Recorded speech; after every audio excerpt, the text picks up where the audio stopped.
C'est le moment idéal pour relâcher la pression. La semaine a été longue. Bonsoir et bienvenue à toutes et à tous dans l'Afterwork, votre rendez-vous de fin de journée. Où que vous soyez, merci de nous choisir pour vous détendre. Ce soir, vous aurez l'essentiel, l'actualité, le sport, la culture et le fait de société. Et comme toujours, pour m'accompagner sur ce plateau, je suis en compagnie de Hospice et Damien. Bonsoir Damien, comment allez-vous? Bonsoir Valérie, je vais bien de votre côté. Je vais très bien également. Comment a été votre semaine? Très bien, par la grâce de Dieu, tout s'est très bien passé. D'accord, et de votre côté Hospice, comment vous allez? Bonsoir Valérie, je vais très bien moi également. Et votre semaine, comment c'était? Une semaine très bien terminée d'ailleurs. La semaine a été très belle et très agréable. Donc, comme Damien, je ne peux que rendre grâce à Dieu. J'espère que vous aussi, vous avez passé une excellente semaine. C'était très bien. Et vous projetez de faire des choses ce week-end? Déjà, vous savez, le week-end, c'est souvent mode bruit activé. Hein, donc, le mode bruit sera activé déjà à partir de ce soir parce que c'est bien sûr le vendredi soir qui annonce le week-end. Voilà, donc, mode bruit activé déjà dès ce soir. Maintenant, demain, on va parler du reste, les différentes rencontres, programmes et également d'autres activités.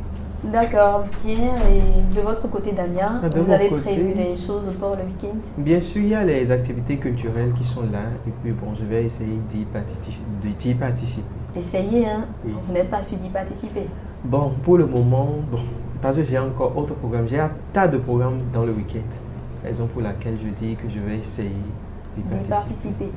D'accord, et bien voilà la semaine de nos chroniqueurs maison ici sur ce plateau. J'espère également que de votre côté, votre semaine a été excellente, chers téléspectateurs. On entre tout de suite dans le vif du sujet et place maintenant à la revue des titres.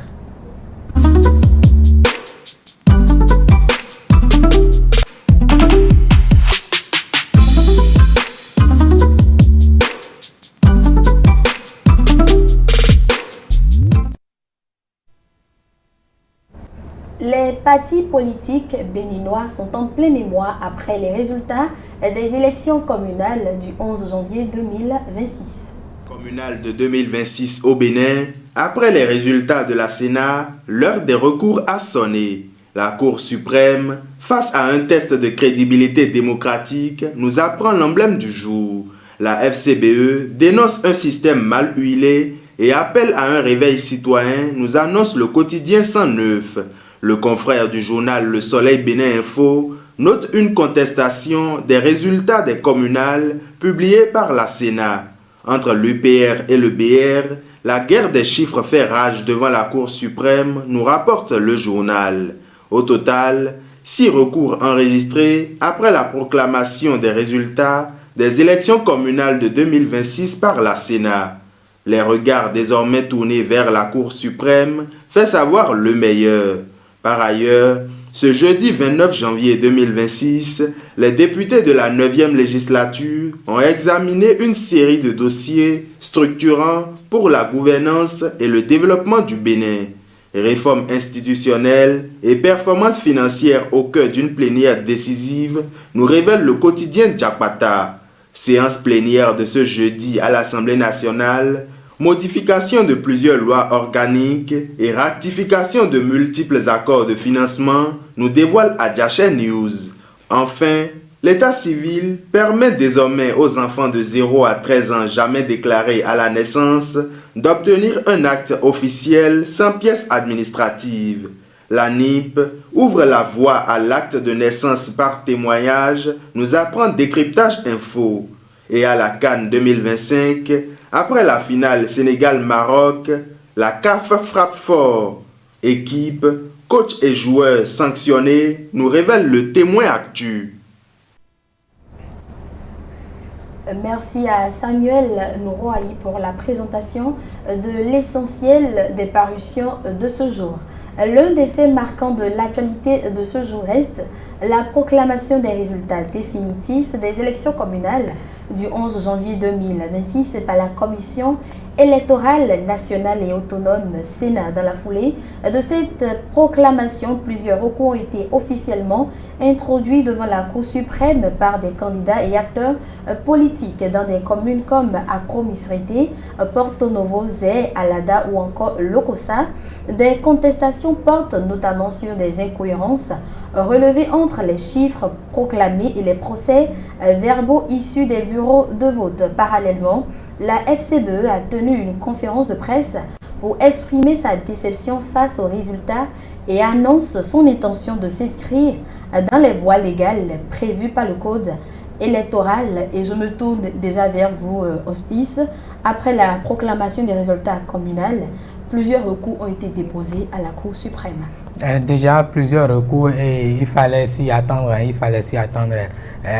et même s'il fallait s'y attendre, il faut quand même se poser également des questions, parce qu'on a vu que la Sénat a quand même mis assez long avant, sinon a mis long justement avant de sortir ces résultats. Quand même, je me disais, bon, c'est justement pour éviter ce qu'on constate maintenant, notamment les recours et l'incohérence entre les chiffres et tout ce qui va avec. Mais quand même, c'est une élection après tout. Et quand vous êtes un parti politique et que vous constatez que, bon, voilà, les résultats ne sont pas conformes, bien sûr, aux chiffres enregistrés, sinon aux chiffres liés sur les procès verbaux, et il faut porter de recours, chose normale, chose qui est faite d'ailleurs. Maintenant, quand on sait qu'on a quand même eu le temps nécessaire de préparer cette élection, quand on a eu le temps de sensibiliser, que ce soit non seulement la population, mais également les agents électoraux, surtout ce qu'il faut quand même pour éviter ces cas de situation, et qu'on assiste finalement à ça, on se demande finalement, mais qu'est-ce qui n'a pas marché? On a cité plus de 4 villes, sinon 6 villes, pour être précis, qui ont aussi villes, bien sûr, dans lesquelles on a assisté. Sinon, on assiste à ces recours-là. C'est quand même bien dommage pour un Bénin sinon un pays qui aspire non seulement au développement, mais quand même un pays qui entre dans une nouvelle phase de sa constitution. Mais qu'on le veuille ou non, voilà, les recours sont déjà déposés. On attend voir, je vais dire, la décision de la Cour suprême en ce qui concerne ces recours-là. Comme j'ai l'habitude de le dire, je suis sûr, ces partis politiques ne se lèvent pas juste pour porter un recours, juste pour porter, non, c'est en fonction, sinon c'est tout pas quand même d'un fait, sinon d'un constat, voilà, merci, tout pas d'un constat. Donc j'espère quand même que ces recours sont déposés dans les normes, et la FCBE, le parti FCBE qui a d'ailleurs tenu une conférence et qui dit qu'il va quand même emprunter toutes les voies légales pour justement aboutir à son résultat. Et j'estime quand même que il faut nécessairement prendre par les voies légales, justement, quand vous savez que, bon, voilà, vous êtes, je ne dirais pas en position de force, mais quand vous semblez avoir raison, il faut quand même prendre par les voies légales pour aboutir à ce qu'on veut. Et toujours pour ce parti FCBE, bien sûr, qui aujourd'hui conteste bien sûr les résultats des élections communales. Un parti qui, je le rappelle, a quand même un accord de coalition avec la mouvance, bien sûr, qui aujourd'hui se retrouve avec 0 conseiller. C'est quand même très bien dommage. C'est le parti d'opposition qui va participer à la présidentielle de 2026, la présidentielle d'avril. Quand on assiste quand même à ça aujourd'hui, c'est bien dommage pour ce parti-là. Peut-être, bon, le parti peut essayer de se rattraper pour la présidentielle, on ne sait jamais, mais je me demande, cet accord de coalition entre la FCBE et ce parti sinon les partis de la mouvance, bon, l'accord a conclu finalement à quoi? Est-ce seulement pour le parrainage ou bien je ne vais pas quand même me prononcer. La question reste posée. Voilà, la question reste ouverte. Mais comme je l'ai dit, les recours sont portés, on attend quand même la décision de la Cour suprême. On attend la décision de la Cour suprême, mais Damien, il y a eu des contestations portant sur des incohérences relevées surtout dans les communes de Porto Novo, de Alada, de Zé ou encore de Lokossa. Qu'est-ce que vous en pensez? Je pense qu'après les votes, oui. disons les partis s'attendent à voir un résultat. Vous voyez? Donc, et après la proclamation des résultats, ce qu'ils espéraient avoir, ils n'ont pas pu avoir cela. Ils estiment que sur les procès-verbaux, il y a eu plus de chiffres que ce que les résultats définitifs donnent actuellement. Mais il faut aussi comprendre que la population et le nombre qu'ils espéraient sortir aller voter n'était pas sorti pour aller voter. Donc, il y a eu des inconvénients dans les postes de vote et il y a d'autres qui n'ont pas voté. Il y en a d'autres et comment on l'appelle, le vote est sorti ou bien et comment on l'appelle pour aller voter et l'heure à laquelle ils vont voter, c'est aller au-delà. D'autres sont allés voter la nuit et autres. Il y a plusieurs inconvénients avant que les résultats ne sortent. Donc, on ne peut qu'attendre à la fin à cette contestation, tout simplement. Hospice, est-ce que ces recours inquiètent davantage la démocratie ou ça rassure? Bon, ni l'un ni l'autre, pour être plus précis, parce que, bon, vous savez, c'est une élection et après une élection, bon, tout le monde n'est pas d'accord des résultats issus d'une élection. Maintenant, est-ce que, justement, ça rassure ou pas? Je ne dirais pas oui et je ne dirais pas également non, comme je l'ai dit. Mais quand même, qu'on le veuille ou non, on a déjà, je vais peut-être dire que même si les recours quand même portent leurs fruits, les résultats ne vont pas peut-être être modifiés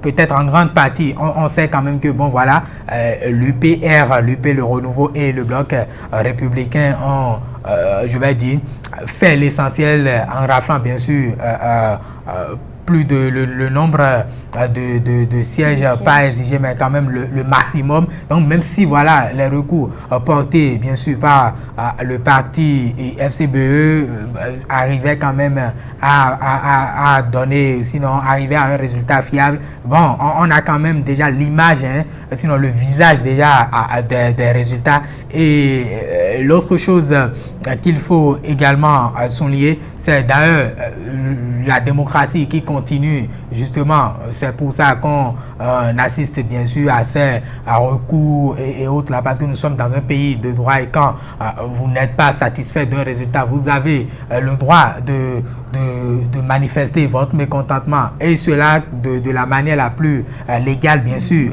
On a les recours introduits et puis voilà la décision de la Cour suprême. Donc pour votre question, je dirais simplement quand même que, j'allais dire qu'on attend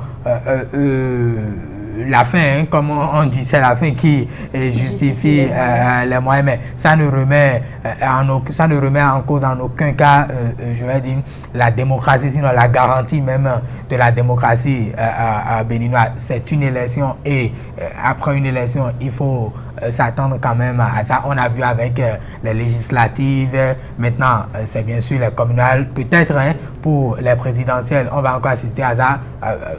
On ne sait pas, on ne le sait pas, mais voilà, ça ne remet en aucun cas en cause la garantie de la démocratie, bien sûr.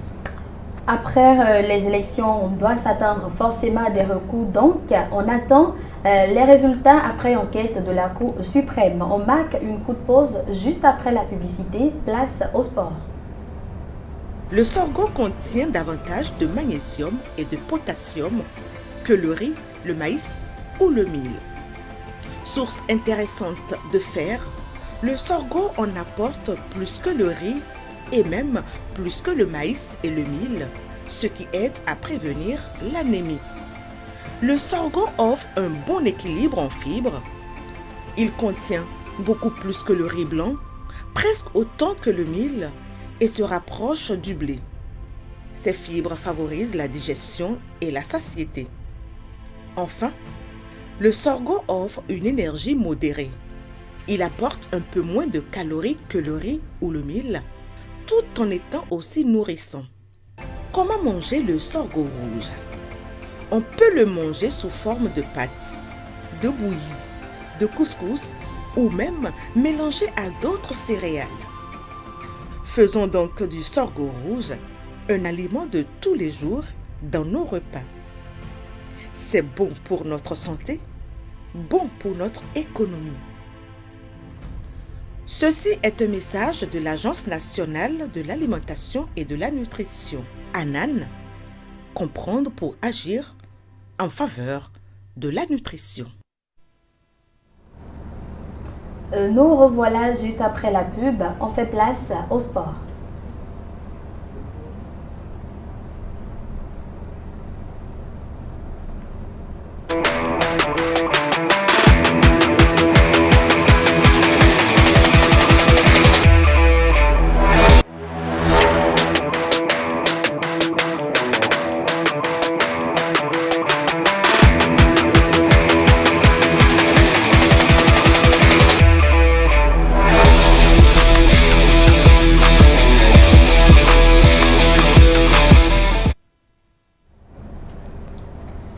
Eh bien, en sport, on parle Celtics Ligue 1 et du handball. On démarre avec la Celtics Ligue 1 qui aborde sa 16e journée des demi-auspices. Justement, Valérie, un premier arrêt, c'est bien sûr le stade de Banikwara qui va abriter demain samedi 31 janvier, bien sûr, la rencontre entre Bani Gansé et les Buffles du Borgou. Au même moment, Damissa sera opposé à Lasvo et puis l'USS Krake reçoit bien sûr en son domicile Ayema et pour boucler avec cette journée, les Cracheurs de Feu, les Dragons de Lemay jouent bien sûr les Cavaliers de Niki. La jeunesse sportive de Pobet va en découdre avec les champions en titre d'Adje Football Club et le dimanche 1er février 2026 justement l'AS Cotonou et Sobemap bien sûr se donnent rendez-vous au stade Annès de Général Mathieu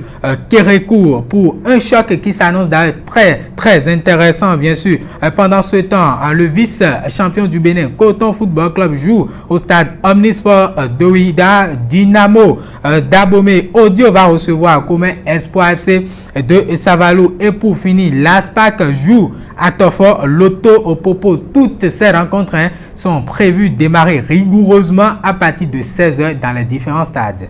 Et pour la CAN Senior Handball 2026, le Bénin finit fort. Justement, le Bénin qui conclut bien sûr son aventure à Kigali en beauté après un nul prometteur face au Congo 27-27 et une victoire solide contre le Kenya. Le Bénin a confirmé sa progression face à une équipe zambienne plus expérimentée bien sûr. Une montée en puissance qui reflète d'ailleurs le travail et la résilience du groupe béninois pour sa deuxième participation à une CAN de handball 30 ans bien sûr. Après la première, le Bénin termine 13e sur 16 équipes, un classement honorable et supporteur toujours du moins un classement honorable et porteur d'espoir bien sûr. Et à Kigali, les Guépards ont envoyé un message fort justement à tous les amoureux bien sûr du handball. Retour imminent donc des Guépards handballeurs prochainement ici même au Bénin. Il faut quand même le rappeler, les Guépards bien sûr engagés dans cette CAN après leur performances qui n'ont pas quand même du tout rassuré se sont vus disputer, sinon renvoyés bien sûr dans la coupe du président une compétition, sinon une partie de cette compétition réservée aux équipes qui n'ont pas fait le nécessaire pendant la CAN. Voilà donc le Bénin qui termine quand même sur une note positive, notamment une victoire face à une équipe zambienne très expérimentée. Et Valérie. Et pour finir, la Confédération africaine de football a rendu son verdict après la finale Maroc-Sénégal. Justement, après une finale qui a tenu en haleine tout le public sportif et une finale également très disputée avec des recours portés par-ci et là, la Confédération africaine de football a rendu son verdict avec au total 615 000 $ infligés à la Fédération sénégalaise de football, bien sûr. Pendant ce temps, la Fédération marocaine de football écope d'une amende amende de 315 000 dollars en termes de sanctions individuelles. 5 matchs de suspension plus une amende de 100 000 dollars est infligée bien sûr à l'entraîneur du Sénégal, Pape Thiaw, bien sûr, pour son comportement jugé anti-sportif. 2 matchs de suspension pour Ismaïla Sarr et Iliman Ndiaye, tous des joueurs sénégalais, toujours pour des comportements anti-sportifs. Côté marocain, le capitaine Achraf Hakimi également écope de 2 matchs de suspension avec un match bien sûr, un match de suspension avec suivi pendant 1 an. Saibari est le en griffe, le voleur des serviettes, comme on a l'habitude de le lire sur les réseaux sociaux. Écope quant à lui bien sûr de 3 matchs de suspension, toujours pour comportement anti-sportif. Il faut également le rappeler, juste après cette décision de la CAF, plusieurs supporters, sinon des supporters sénégalais, ont même lancé des cagnottes en ligne pour payer bien sûr l'amende du Sénégalais Pape Thiaw. Une décision qui a été bien sûr appréciée par le sélectionneur, mais qui par la suite a jugé cette décision pas trop nécessaire, puisqu'il estime qu'il va quand même s'acquitter de cette amende. Voilà donc ce qu'on peut retenir de cette décision de la CAF après cette finale très disputée. Est-ce que, Hospice, en dehors des informations, je demande votre avis personnel, est-ce que cette sanction à l'encontre des 2 équipes est nécessaire ou est-ce que c'est exagéré? Ce n'est pas exagéré et c'est très bien nécessaire parce que vous savez, l'Afrique aujourd'hui, ou bien du moins quand on parle aujourd'hui de la Coupe d'Afrique des Nations, quand vous faites un peu un tour sur le continent européen, on a tendance à reléguer l'Afrique au second plan, notamment avec cette Coupe d'Afrique des Nations qui, en griffe, n'a pas vraiment assez de valeur aux yeux des Européens. On a vu tous avec cette finale ce qui s'est passé, notamment avec des décisions contestées par les Sénégalais, bien sûr, le renvoi. Sinon, la démission des joueurs sénégalais, des joueurs qui ont déserté les lieux, mais par la suite, on finit par rejoindre la pelouse et également cette violente bagarre entre supporters sénégalais et marocains. Si quand même on voit tout ce qui s'est passé au cours de cette finale, quand même, on peut dire que bon, la CAF a pris une très bonne décision. On a vu sinon les sanctions sont aussi bien allées à l'encontre de la Fédération sénégalaise de football que celle marocaine de football. C'est pour dire quoi? Aucun des 2 pays n'a été sur ce coup favorisé parce qu'on a vu 615 000 amendes bien sûr pour le Sénégal, également 315 pour le Maroc. Tout porte à croire que bon, chacun en a eu pour sa part également des sanctions individuelles. On a eu 2 joueurs sanctionnés du côté sénégalais, également 2 autres sanctionnés du côté marocain. Il fallait ça quand même pour mettre fin à certaines choses, parce que surtout le comportement anti-sportif des joueurs sénégalais, notamment l'entraîneur qui a demandé à ses joueurs de quitter la pelouse après ce penalty sifflé. Il faut quand même, je vais dire, avoir l'aimabilité de siffler la fin de la pagaille. Si peut-être la CAF restait bouche bée et ne sanctionnait pas vis-à-vis de cette action, peut-être, pourquoi pas, dans d'autres compétitions, on peut assister à ça. Après une décision contestée, l'entraîneur peut demander à ses joueurs de quitter la pelouse. Donc, c'est quand même une décision très salutaire de la part de la Confédération africaine de football, qui, pour ma part, a pris la meilleure des décisions depuis le début de cette compétition, parce que je le dis ainsi, on a vu après même l'épopée des serviettes des gardiens volés. On a vu bien sûr la sortie de la CAF par l'intermédiaire bien sûr d'un de ses membres qui dit bon, voilà que la serviette n'est pas je vais dire un élément sportif pour le gardien. Tout porte à croire que c'est pour encourager bien sûr les Marocains dans cette attitude là. Donc depuis le début même de la compétition, je peux quand même dire que voilà, je suis fier de cette décision de la CAF qui a vraiment pris une sage décision cette fois-ci. Damien Hospice est fier de la décision de la CAF. Je suis fier également parce que la CAF doit prendre cette décision. Il faudrait qu'on mette dans leur tête que c'est un jeu. Et dans un jeu, il y a un perdant et il y a aussi un gagnant. Donc, ce n'est pas à cause de ça que, comment on l'appelle, l'entraîneur, non, la bagarre qui a survenu à la fin, il faudrait qu'il sache que normalement c'est un jeu, et puis il ne devrait pas avoir de bagarre si quelqu'un gagne ou bien si quelqu'un perd. Donc, je suis vraiment d'avis au niveau de la CAF pour cette décision qu'il a prise. Et rapidement, si vous le permettez, comme la CAF a bien sûr tranché sur ce match, on a des supporters sénégalais qui jusqu'à présent sont bien sûr incarcérés au Maroc après cette finale. Il faudrait également que la CAF puisse aussi intervenir dans cette affaire-là. S'il faut peut-être infliger une sanction à ces supporters-là qui, pour ma part, je dirais, ont aussi posé des actes antisportifs, il faut y penser également et penser aussi à leur libération afin qu'ils puissent regagner leur pays d'origine. Donc, que la CAF puisse également penser à ces détenus qui sont toujours au Maroc et on dira peut-être que bon voilà, la CAF a fait vraiment de la CAF surtout après ce match. Merci Auspice pour ces infos et pour ces analyses. Ne bougez surtout pas, on fait une courte pause publicitaire et on revient après pour parler culture. Et si votre corps vous envoyait des signaux d'alerte que vous ignorez, regardez bien votre urine. Maux de tête, fatigue persistante, manque d'énergie. Et si votre corps vous envoyait des signaux d'alerte que vous ignorez, regardez bien votre urine.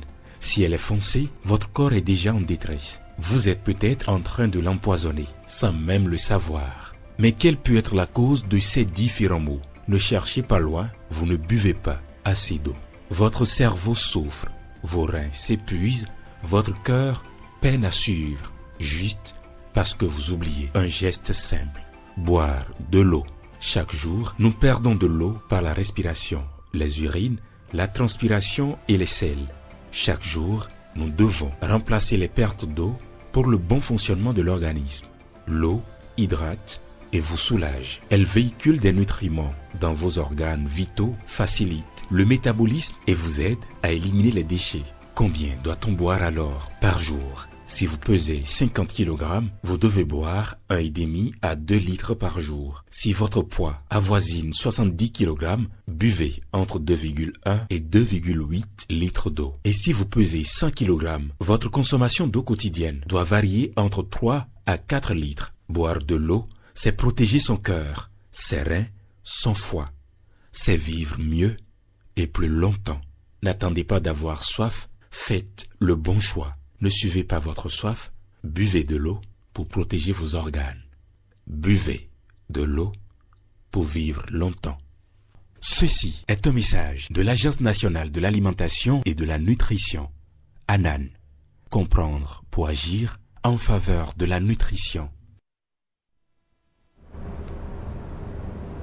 Et ce soir, dans la rubrique culture, on va parler des panégyriques claniques. On en parle juste après ceci.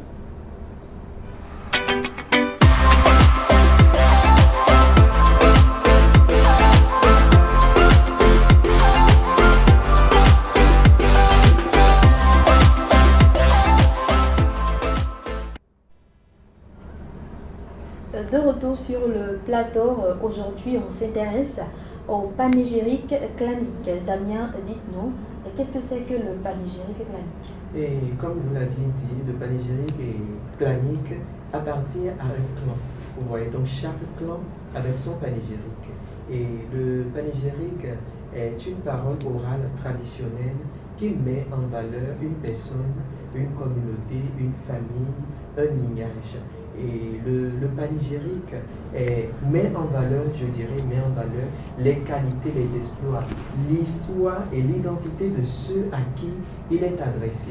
Et en fond, on parle de Akon. Et en Yoruba, on parle de Eriki. Oui, on parle de Eriki. Et en Dendi, on parle de Zemio. Zemio en Dendi. Et en Bariba, on parle de Tamaru.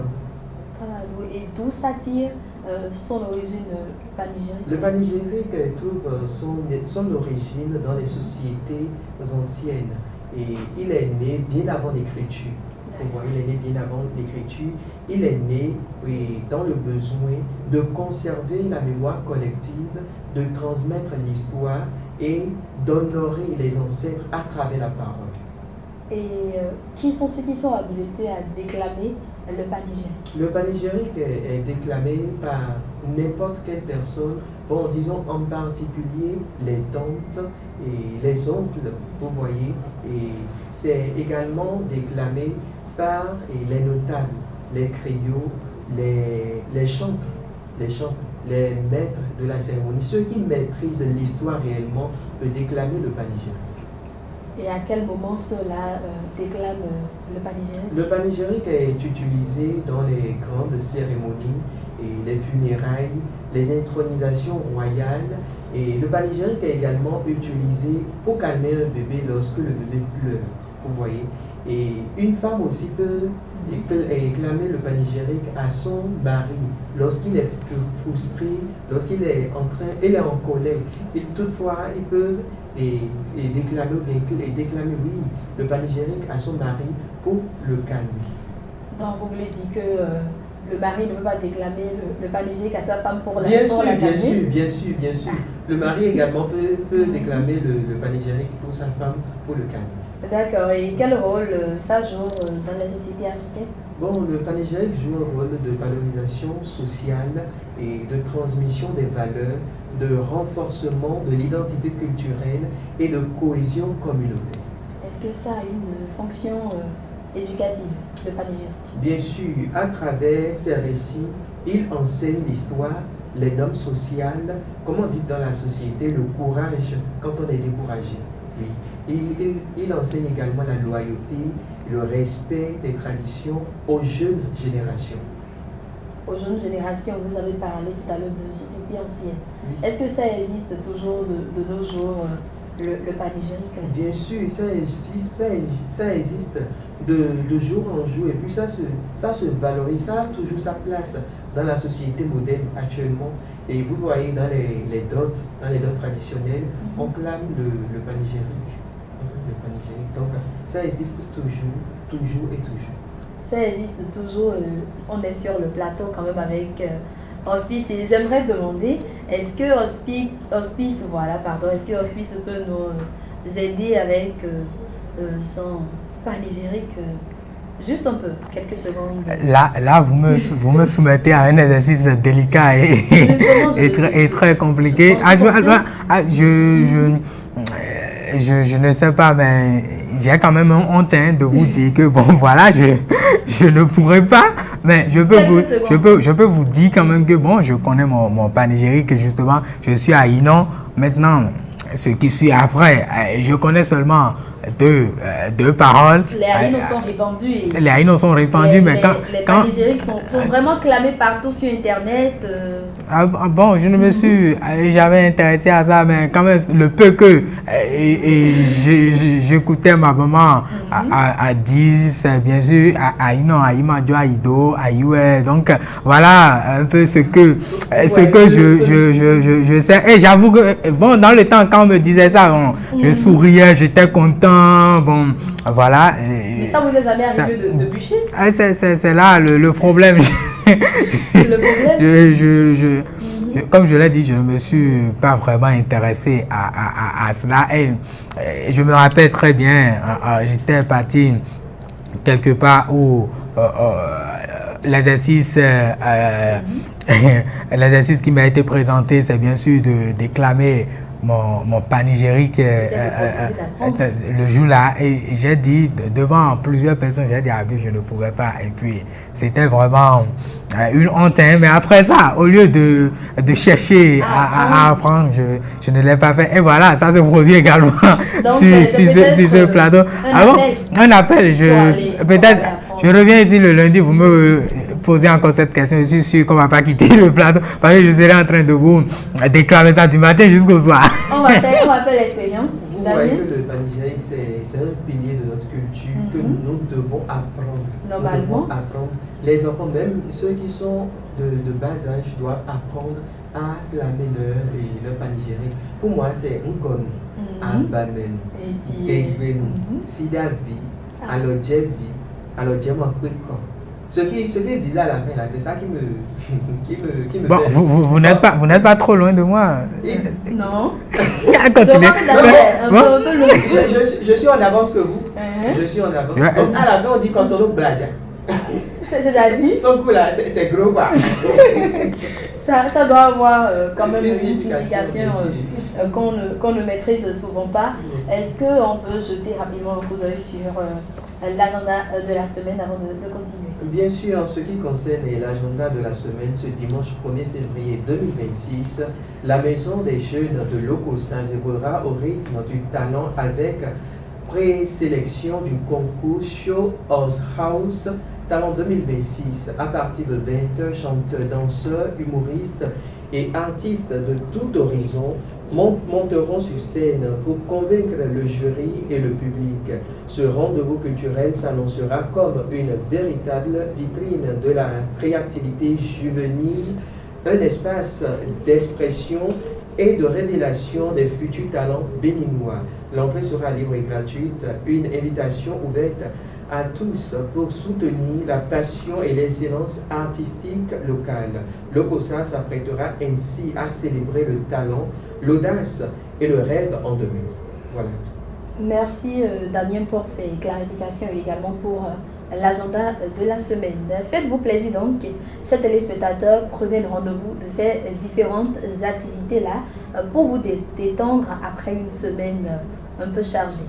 Et avant de clore cette émission, on va s'intéresser aux faits de société du jour. On prend une courte pause et on revient juste après.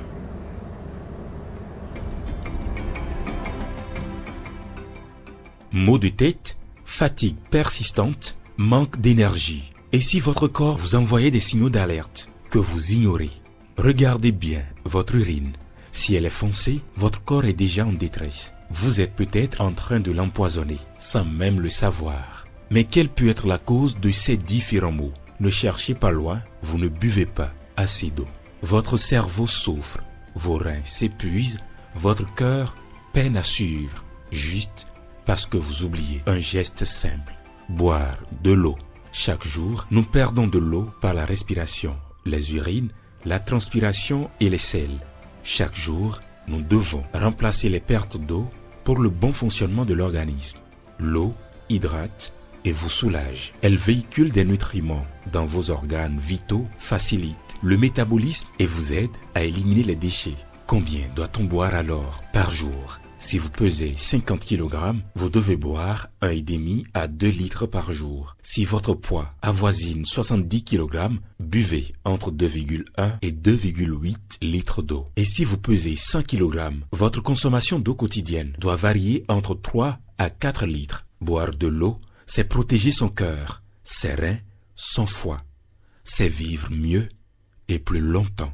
N'attendez pas d'avoir soif, faites le bon choix. Ne suivez pas votre soif, buvez de l'eau pour protéger vos organes. Buvez de l'eau pour vivre longtemps.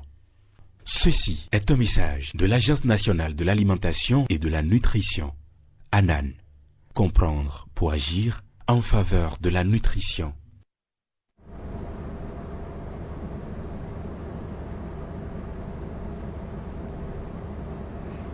Aujourd'hui, c'est une situation un peu particulière qui nous est posée et c'est envoyé par Octave. Mariée depuis une dizaine d'années, la femme de Octave est employée dans l'administration avec un salaire modeste. Officiellement, rien ne la distingue, une femme discrète, mère de famille, qui partage avec son mari le quotidien et les charges du foyer. Le couple vit dans une maison présentée comme une location ordinaire.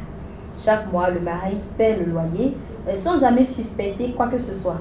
Il assume aussi l'essentiel des dépenses de la maison, scolarité des enfants, santé, alimentation et même certaines charges de la famille élargie. Avec ses revenus limités, il s'efforce de maintenir l'équilibre du foyer, souvent au prix des sacrifices personnels. Il arrive même des mois où il peine à joindre les deux bouts difficilement. Ce qu'il ignore, c'est que la maison dans laquelle ils vivent appartient en réalité à son épouse. Et ce n'est pas la seule. À l'insu de son mari, la femme a progressivement acquis plusieurs parcelles et y a fait construire des maisons dont certaines sont mises en location. Les loyers sont perçus directement par elle, sans jamais transiter par le compte familial. Pendant des années, le mari continue de payer un loyer à sa propre épouse sans le savoir. Il croit soutenir une propriété extérieure alors qu'il contribue indirectement à l'enrichissement de sa femme. La situation n'éclate que plus tard, pas pur hasard.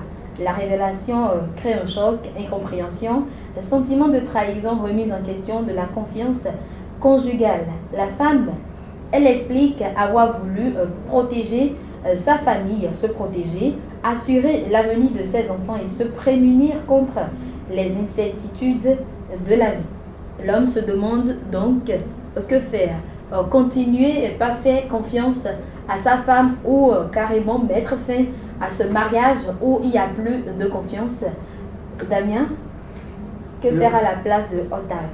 Le mariage, normalement, c'est pour le meilleur et pour le pire. Vous voyez, on ne devrait pas se cacher des choses. On devrait tout se raconter. Quand dans un couple, il n'y a pas la confiance, on ne se confie pas, on se cache des choses, alors ça voudra dire que ce couple ne peut pas aller loin. Ce couple ne peut pas aller loin. Il y a la femme qui se méfie de son mari, et disons, le mari également qui se méfie de sa femme, ce qui n'est pas bien. Or, dans un couple, il devrait y avoir la communication, il devrait y avoir l'entente. Quand l'homme veut faire quelque chose, il doit proposer à sa femme. Et puis, la femme, si elle a la solution, elle lui donne. Et si la femme également veut faire quelque chose, normalement, elle devrait présenter ça à son mari. Et puis, si le mari a la solution, il lui donne. Donc, c'est vice-versa la vie. Mais pourquoi se cacher une telle chose depuis tant d'années? Ils sont restés ensemble 10 ans. Et c'est 10 ans après qu'ils commencent par découvrir bien sûr et la vérité que là où ils sont, c'est la maison de sa femme. C'est la maison de sa femme. Et où il paye le loyer sans le savoir. Oui, il paye vous voyez. Donc moi je ne dirais pas à l'homme de, comment on l'appelle, Octave, de divorcer ou bien. L'essentiel c'est de trouver un terrain d'entente. Voilà, il vient d'apprendre la vérité. Mais comment faire? Comment faire maintenant? C'est de trouver un terrain d'entente et puis demander pourquoi il lui a caché une telle vérité depuis tant d'années. Sa raison, c'est qu'elle veut se prévenir et assurer l'avenir de ses enfants. Ça voudra dire qu'il n'a pas confiance en son mari. Il n'a pas confiance en son mari, ce qui n'est pas bien. Hospice, est-ce que la femme, elle est prévenante ou elle est malhonnête? Non, je ne dirais pas malhonnête. Vous savez, c'est ça la femme. C'est ça la femme. Damien le disait tout à l'heure. C'est quoi la femme? Quand vous avez un projet, vous êtes marié, que l'homme a un projet, l'homme doit soumettre ça à sa femme, vice-versa. En ignorant que souvent, bien sûr, quand la femme a un projet, la première personne qu'elle peut avoir, c'est bien sûr sa famille, soit sa maman ou bien son papa. C'est en cela que je dis, c'est bien sûr, c'est ça la femme. Si vous prenez aujourd'hui 10 femmes, au moins vous aurez au moins 5 ou bien 6. 5 c'est petit, ça fait la moitié, non, 6 ou bien 7, voilà, qui vont exactement réagir tel je l'ai dit. Donc c'est pour dire quoi, la femme, on n'arrive pas toujours à comprendre la femme. Maintenant, revenons sur le cas de notre cher ami Octave. Je ne sais pas ce qui dérange Octave là. Est-ce parce qu'il paie le loyer ou bien là, moi, je ne comprends pas ce qui le dérange. J'estime, même si ce n'était pas la maison de sa femme et que c'était une maison louée, normalement, il allait payer le loyer, normalement, comme cela se doit. Maintenant, sa femme a plusieurs maisons et que la maison dans laquelle ils vivent appartient à sa femme. Et il paye le loyer pour cette maison. Ah oui, je le redis, ce n'est pas le fait de payer le loyer qui est un problème. Il peut reprocher à sa femme le fait qu'elle lui ait caché la vérité, c'est-à-dire c'est ma maison et que je détiens encore plusieurs autres maisons. Mais payer le loyer en question, en tout cas, moi je ne trouve aucun problème. Hein, parce que l'homme... Si on est en couple et que l'un de nous a réussi, c'est que celui qui a construit sa maison, on habite dans sa maison et on ne paye pas le loyer, ça nous fait des économies. On a dit, Octave dans son récit a expliqué qu'il arrive des moments où il est vraiment à bout pour pouvoir joindre les deux bouts les fins du mois pour pouvoir s'en sortir avec la scolarité, la nourriture, les frais de la maison, l'électricité, l'eau, tout ça. Voilà, la femme a dit peut-être qu'elle est... qu'elle est prévenante, qu'elle veut voilà, elle veut préparer, je ne sais pas, l'avenir de ses enfants et elle-même. Moi, là, je lis directement un manque de confiance. Si je ne sais pas, c'est peut-être pour punir son mari ou bien elle pense que, bon, voilà, en prenant le loyer chez son mari, c'est peut-être amener ce dernier à travailler dur, à batailler dur. Non, ce n'est pas ça. Dans un couple, il faut l'entente, l'harmonie et tout. Donc moi, je le redis, ce n'est pas le fait qu'il paye les loyers qui soit le problème, mais le fait qu'il découvre tardivement que voilà, la maison appartient à sa femme. Moi, je suppose, en tout cas, si c'était moi et que ma femme me disait, bon voilà, tu sais, cette maison, c'est ma maison, bien c'est la maison de ma famille, mais on va payer le loyer. Il n'y a pas de problème parce que j'estime, si je dis non, je ne veux pas payer le loyer, elle peut dire on ira louer ailleurs. Si on va louer ailleurs, je vais payer, n'est-ce pas? Donc là, sur ce côté, je suis heureux qu'il n'a pas quand même évoqué ce point-là, qu'il paie le loyer, autre là. Maintenant, sur le côté confiance, là, c'est zéro confiance, je peux le dire ici, c'est que Octave, lui, a déjà placé toute sa confiance en sa femme. Je dirais de réduire, si c'était à 100%, de réduire totalement.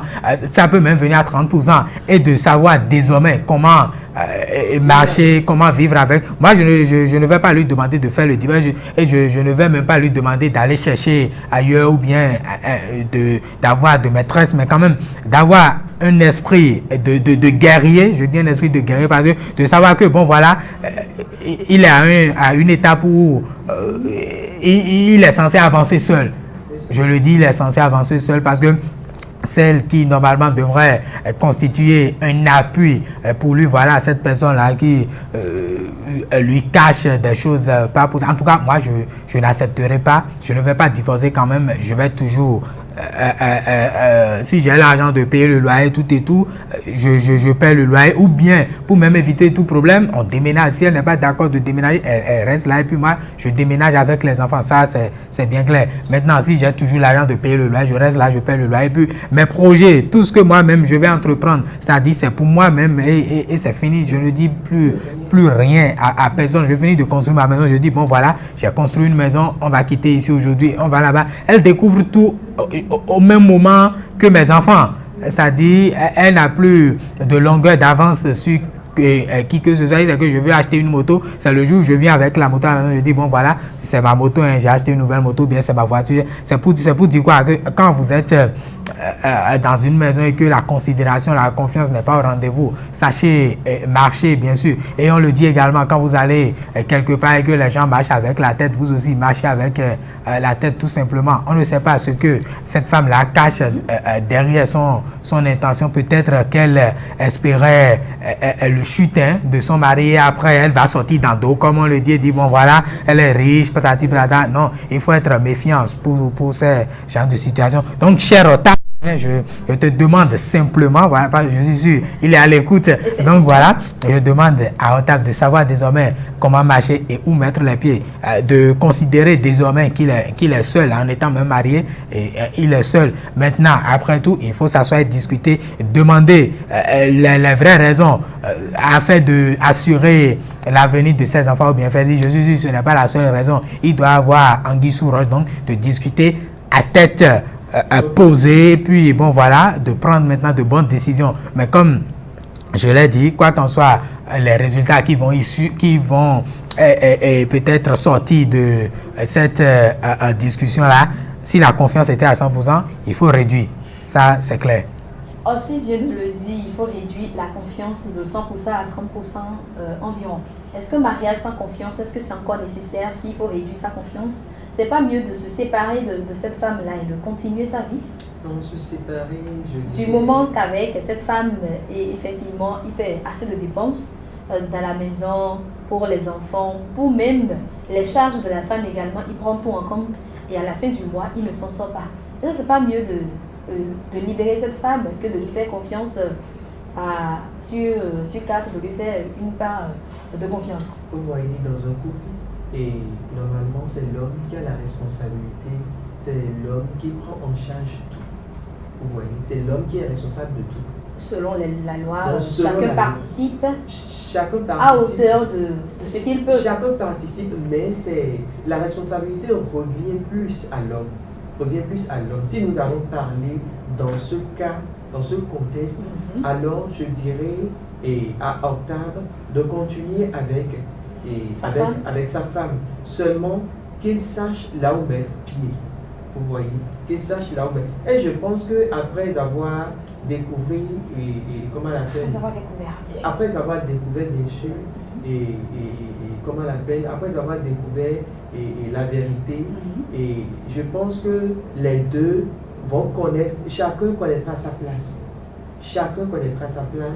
Et puis bon, je pense que ça aura plus de différence, il y aura plus de différence. La femme connaissait déjà sa place. Elle connaissait, mais elle ne connaissait pas trop réellement sa place.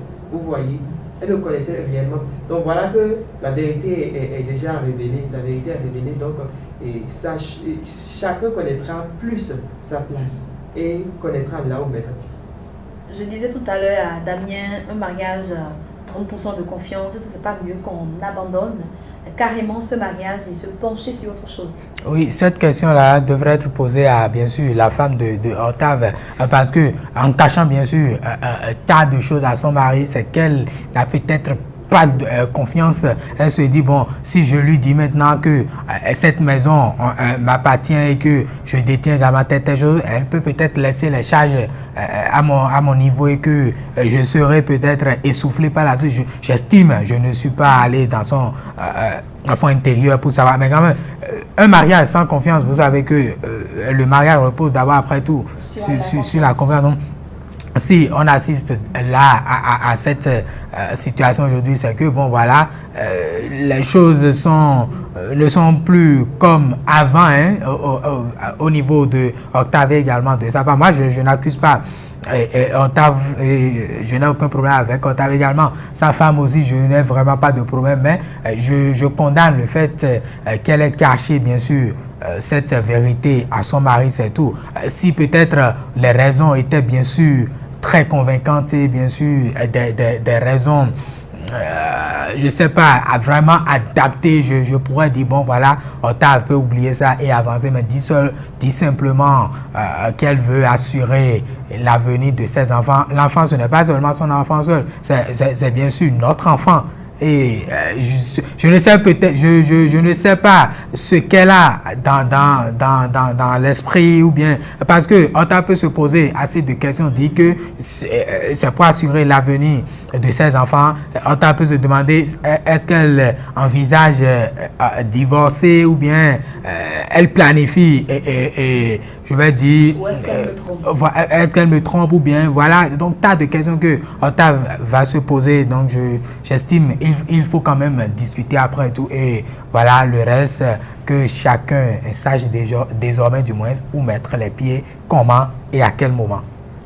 Que chacun sache désormais où mettre les pieds, quand et comment, c'est ce qui nous mène à la fin de notre émission de ce soir. Merci à vous, chers téléspectateurs, pour votre fidélité. Merci à Auspice et à Damien. Merci également à l'équipe technique. On se retrouve très bientôt pour un nouveau numéro de l'Afterwork, toujours à 18h. Prenez soin de vous. Excellente soirée à toutes et à tous. Bye bye.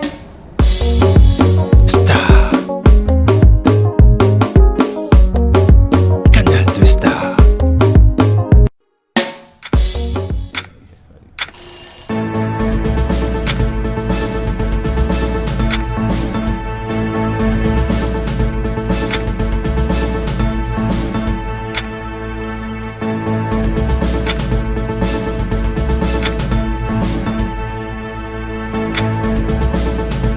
Préparatif.